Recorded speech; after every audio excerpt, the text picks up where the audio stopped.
ดีครับตอนนี้เราก็มาอยู่ที่น้ำตกผาเจริญครับกำลังกางเต็นท์กันอยู่ให้ดูบรรยากาศครับตอนนี้เหมือนคนไม่เคยกางเต็นท์กันนะครับ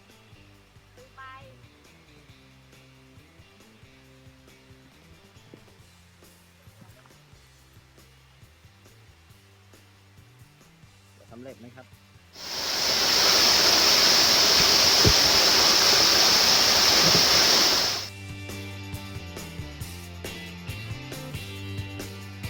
ก็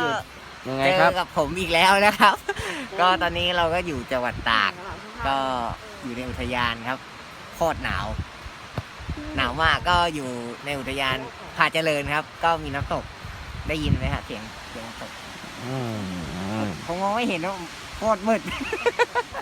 คงฝ่ายขนาดนี้ก็ใจเย็นก็ปล่อยความทรงจำดีๆไปเกี่ยวสมองให้เขารู้ว่าเธอนั้นรักเขาไม่มีใครดีเท่าเธอแล้วงานชื่น แล้วเต้นกันทำไมครับเนี่ย แก้หนาว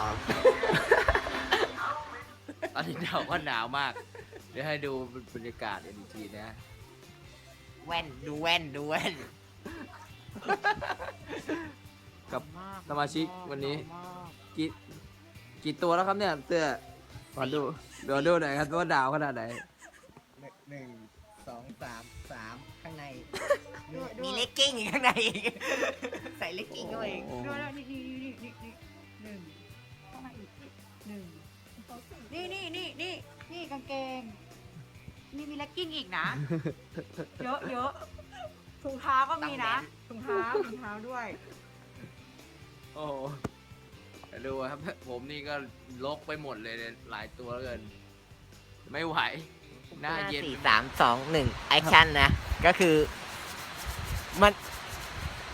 มาจังหวัดตากเนี่ยมาถึงแม่สอดเนี่ยก็100 กว่าโลอ่ะใช่ไหมจิม จากตากมาแม่สอดแล้วร้อย จาก กว่า ตาก โล มาถึงแม่สอดก็100 กว่าโลแล้ว 150 โล ระหว่างทางเนี่ยแม่งเข้าป่ามาตลอดอะแล้วว่าอยู่แม่งเจอเมืองอะเมืองที่แม่งไม่เหมือนที่ผ่านมาแม่งเป็นป่ามาตลอด แล้วมาเจอเมืองแปลกดี มาด้วยอะไรครับวันนี้จาก โบก รถมา โบกรถมา ไม่มีรถ ก็ โอ้ มี โหนี่ว่าขึ้นตาเลยโอ้โหสุดยอด ก็มีคน โอ้มันหนาวขนาดนี้เลยโอ้โห มีคนใจดีคนจังหวัดตากใจดี ว่าขึ้นตาแล้วครับมัน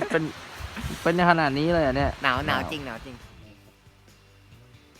สวัสดีครับห้ามนอน แฟนคลับต้องรู้ยันนอนต้องส่งเขานอนกันครับ อะ อยากรู้ว่าทำอะไรอยู่ครับวันนี้เดินทาง ก็ก่อนนอนก็เย็ดนะโอ้ยไม่ไหวแล้วพอเลยจิม สรุปว่า เอา เอากัน Good morning สวัสดีตอนเช้าตอนนี้ผมยังอยู่ที่น้ำตกผาเจริญอยู่ในเต็นท์ครับ โอ้ย ผ้าไม่แห้งหรอกแว่นผ้าไม่แห้งหรอกแว่นมานี่ดิกินเรียกเราแล้ว ตื่นมาเห็นน้ำตกเลยครับผมตอนนี้ นี่ไปไหนกันครับเนี่ย หนาวครับ จะแปลกปัน โอ้เห็นน้ำตกเลยครับ ปันเนี่ยเมื่อกี้ขอยาสิบวันหน่อย เย็นมากครับวันนี้โอ้ดูบรรยากาศยามเช้าวันนี้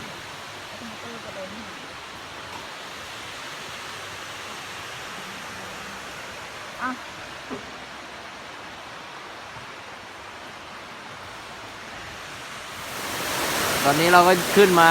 ถึงน่าจะจุดสูงอะนะของน้ำตกบรรยากาศก็ธรรมชาติครับเงียบๆไม่มีผู้คนเดี๋ยวดูครับผมอยู่สูงลงไปนะครับมันจะเป็นน้ำตกค่อนข้างเงียบครับไม่มีคนให้ดูธรรมชาตินะครับน้ำค่อนข้างจะใสมากๆนะผมว่าจะอาบน้ำอยู่ที่ตรงนี้แหละครับ